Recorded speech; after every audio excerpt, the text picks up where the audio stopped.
motherfucking nothing. I keep praying. What I don't as if you never ask you one cut. She want to see what we've got outside. What do you get? I don't have anything. I can't because I Bus, bus, bus, bus, bus, bus, bus, bus, bam. She asked the question. She asked. So She asked. Oh my God, you guys. How would you want your birthday to go? If That's fine. What will be? my birthday is October. October 7th. How do you know? Birthday is on general things. Guys, are you seeing what I'm seeing? My point is still You're very crazy. You're going to clean that up. You're entertaining you. You're entertaining me. What is it you've been doing that since I met you? In this video, I'm going to be talking about a lot of things, and the very first one that I'm going to be addressing is Gigi and Victory. Again, Victory has finally gone to apologize to Gigi and how she received it. I'm going to speak about that. Then I'm also going to be speaking about the fight, of course, that happened with Imisi and Faith, then Imisi and Kaybobo, as well as speaking about Koyin and, Dede, his Sheep, then Kola and Dede and their own situation going on. Let me just take you back to the beginning. So let's start with Gigi and Victory. As we all know, there was a table shaking situation and Gigi felt hurt, and Victory still doesn't understand why she'll be feeling, especially like she's been deceived, when he felt like he cleared the air. So he went again to try to have a conversation with Gigi and apologize. Now see what he said. He's saying that, I know that I was wrong and I cannot pretend that I wasn't wrong. Now I'm coming to apologize, especially because it hurts your feeling and especially because of how it's making you look in the house. And it's also saying that truthfully, he likes all these people. He's not trying to play any games, and this is not even a strategy. He also went ahead to say that him liking 3 people in this house is just him being the honest person, because a lot of people in this house are not going to say that they don't like more than one person. And I'm not even going to fault him for this, because even the very Gigi that is acting like she's stupid or whatever, I'm feeling like the victim here, she has also gone ahead to tell both Denari and Jason J that she likes them. Like, it's not even something that she kept in her head. She said it to these guys, but nobody is dragging her for it. Nobody is making her feel stupid. She's crying, she's getting angry, getting upset. Nobody has said anything about that. And Victory did the exact same thing, and you are getting upset and you're feeling like the fool because you just refused to take the no that he said and moved on. To be honest, I don't like to be that girl, because I'm not here to come and put down my fellow girl, and it's even pissing me off. But then if you are doing the same thing, they don't come and be blaming the boy for doing the exact same thing. 2 of una 2 from an Kaybobo, 2 fit each other. He like 3 girls, you like 3 boys, and it's okay.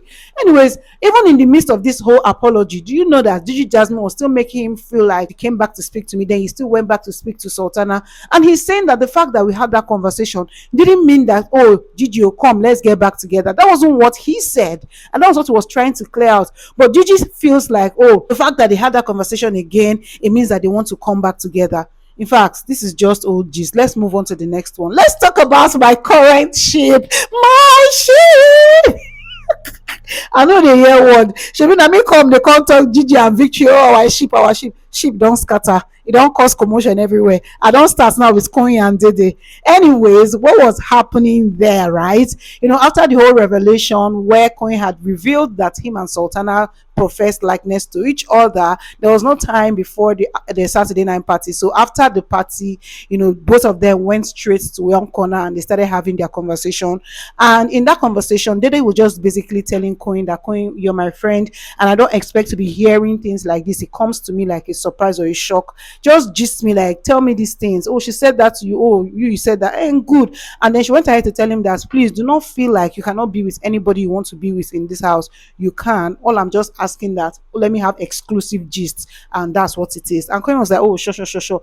And in the midst of this, I was expecting that Koyin was going to now tell her there's another exclusive gist to me and Sultana we actually kissed, but they didn't show us that he told her that, and I don't think he has, because first of all, they went on break, we came back and all, and there's no indication that he had told her that. Then much later, in the middle of the night when everybody was sleeping, I'm talking 2 a.m. to 3 a.m. ish, Koyin and Dede, they still went ahead and was having conversations. Now let me tell you the interesting part of the conversation.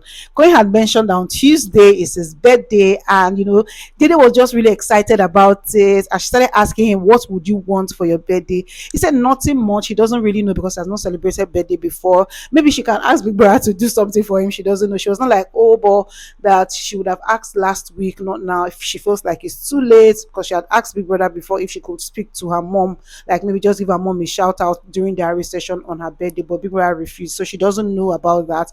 But maybe she should make breakfast or do something for him. He said he doesn't know anything. He just wants to feel special. She was like, she likes to treat people special because birthdays are very, very special to her. Cut the long story short, she told him to promise her that he's not going to tell anybody else in the house that on Tuesday is his birthday. Why? Because she wants to be the first to wish him a happy birthday, do all the things that she wants to do for him. I'm guessing that she wants to probably make noodles, make food, do something special, and then after she had done her own, then any other person can now come and start doing, oh, happy birthday Koyin and all that. So Koyin said, okay, no problem, I promise you I'm not going to tell anybody until Tuesday when you have done your stuff. So she was like, yes, so because it wouldn't be nice. She's not even going to be happy with him if she wakes up with her glasses coming out to come and do her thing and surprise her baby, and then somebody else has already gone to do one big thing for him. Like, she was going to be so mad. And I'm like, I too like love. God, I beg. But I don't think that this is love currently. But I know that they have progressed in their friendship or whatever this is. Because if you ask me, I know that Dede had always talked about, oh, let's have surface conversations. We don't have to have deep conversations. But now they are beginning to have deep conversations. Because tell me why she's telling him about her mom, her dad, and how they're birthday mates, and how she likes to feel on her birthday. And then she made Koyin promise her that because her own birthday is October, they will be out of the house, that Koyin should not only buy her gifts, but Koyin should do something special for her, probably take her out, take her to a place, do surprise, something that she's going to enter and then feel like, oh my God, he did something memorable. And I'm like, are we doing something memorable now? Is that what we're doing? God, I beg, go. Anywho, so that conversation is going on. I think that this is friendship, but I feel like the more they keep spending time together, feelings are going to be caught, and while the feelings are being caught, they are going to be trying so hard to resist themselves, and maybe before the show is over there's going to be a kiss. But I don't know, let's just see, fingers crossed. But then that kiss thing that Koyin is refusing to reveal, I feel like it's also going to cause a strain in their friendship, but they will sort it out, they will come back. Now let's move on to talk about Kola and Dede. Right after this whole thing, now is the brand new day, everybody is enjoying, Koyin and Dede spending time together as usual. Then the small time that Koyin disappeared, now so Kola rush in con enter, sit down, carry Dede head, put on top him leg, and Dede sef, she dey entertain am, start to talk. Oh, if you win HOH, who are you going to pick? She said she's going to pick a girl. He's like, are you sure you're not going to pick a boy? He said no, she's going to pick a girl because she's not going to be staying in that room with any boy, so she's going to pick a girl, so it's going to be her friend Mide.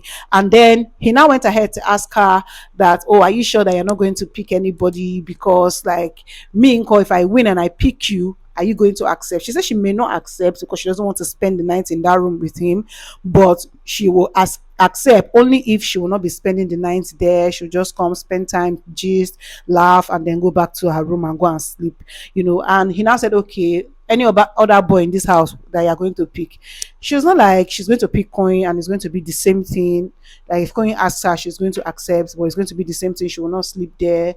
And Shasha, they were having all those conversations. I know Kola and in hand, they always move. She now also told him that, oh, and you two, if you win, who else are you going to pick? He was like, he's going to pick Imisi, and it's Imisi. They were now looking at the pictures on the wall. That, okay, look at those pictures on the wall. Who would you pick from there? Look very well. Both of them, they looked and looked. Their answers remained the same. So it's either going to be Imisi or you. Then for Dede, she says either going to be Kola or Koyin. And then he said, what about Jason? She said, don't worry about Jason. Like, no need. There's no, he's not going to pick me. I know that for sure. Shasha, they were having all those conversations and everything going on. I don't know what's going on there because Well, time will tell. We'll see. Let's talk about the fights that happened with Imisi and Faith. So Faith was in the kitchen, wanted to make noodles, and he asked Victory to help him wash one pot. So after Victory washed the pot, he kept it on the gas, and just in split seconds before Faith would turn back, Imisi had already poured water in the pot and wanted to cook noodles. Then Faith told her that this pot is mine. They literally just washed it for me. I want to make noodles. I'm hungry. Then while he was saying that, Imisi goes ahead to put noodles inside the water. And he comes back to say, Imisi, I told you that this pot is mine. Why are you still putting noodles? Why are you still using it? And she's like, but I'm using it. I didn't see you here when I came, but it is my pot. So everybody in the kitchen at the time, Thelma and a couple of people, they were not telling her that, but he has said that the pot is his own now. Like, you could have just left it for him. Both of them started dragging the pot, and then the stuff inside the pot spilled.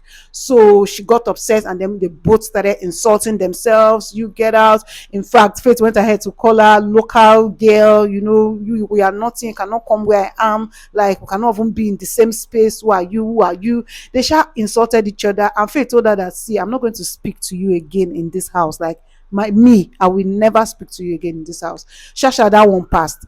Then he went ahead. He ended up not even using the pot. He started using fry pan because he was obviously hungry. That was why he asked for pots to be washed, same as Imisi. So Imisi went outside and she started ranting about the whole thing and was explaining stuff to Kola, because Kola wasn't really there. She was just like, I understand that the pot was his own, but I didn't know. I already started using it. Then he came and started dragging the pot. No, there's a difference. It was just water in the pot. You could have left it, or there's a way to go about it. Oh, sorry, I've already started. Please, can I just use it? Should I wash another pot for you? I'm very, very hungry. There's how you go about it. Stop doing like it's your right. Like, I'm already using it, so let me use it. Or, okay, because it's your pot, do you not have the right to drag the pot with me? Like, no. That is you trying to oppress Faith, because if it's you that Faith does that to, it will look like they're oppressing you. So don't do that to somebody else. Anyways, while she was explaining to Kola, that's how Kaybobo came in and was like, you were wrong, Imisi. Just accepts the fact that you were wrong. And Imisi, of course, will not agree that she's wrong. There's nothing that has happened in this house that is Imisi's fault. Nothing. Imisi is always right. She never sees anything from anybody's perspective. It is her own that is the correct one. No, Imisi, sometimes you do wrong things. Sometimes, yes, you are right that some things happen, but you were wrong. Those are some of the things that what's his name, Kaybobo, was telling her, and they went off on each other, started cussing out. Oh, even entered, how many followers do you have? Who are you? What do you have? You don't have anything. I've achieved better than you. Better than you. Who are you? Oh, they quarreled, and this whole thing happened. It's just how it went, and I'm just like, Imisi, sometimes calm down and listen to people, and sometimes accept your wrongdoing, because at the end of the day, you're not the only hungry person in the house. The person that wanted to use the pot was equally hungry, and you could have settled this thing with just, oh, sorry, now please, can I use it sharp sharp, I'll give you back, or should I wash another things. Like, there are better ways to handle situation. And even Kaybobo self, I understand that he was trying to speak for her or whatever, I mean, speak the right thing, but the way he carried the matter in his head, even Faith self no quarrel with Imisi the way Kaybobo quarrel with Imisi. That's what Mide was saying. You didn't know that the pot was his own. Now you know that the pot is his own, so you're supposed to be saying sorry. You didn't know first, now you know. What do you now do next? But anyways, yeah, that's it. I thought to come and give you this gist before we go for the eviction show. Who do you think will leave? Tell me in the comments. Let us guess before the actual show. Anyways, if you have come this far, you're the real MVP. Thank you so much, and I'm going to see you on the next one. Bye bye.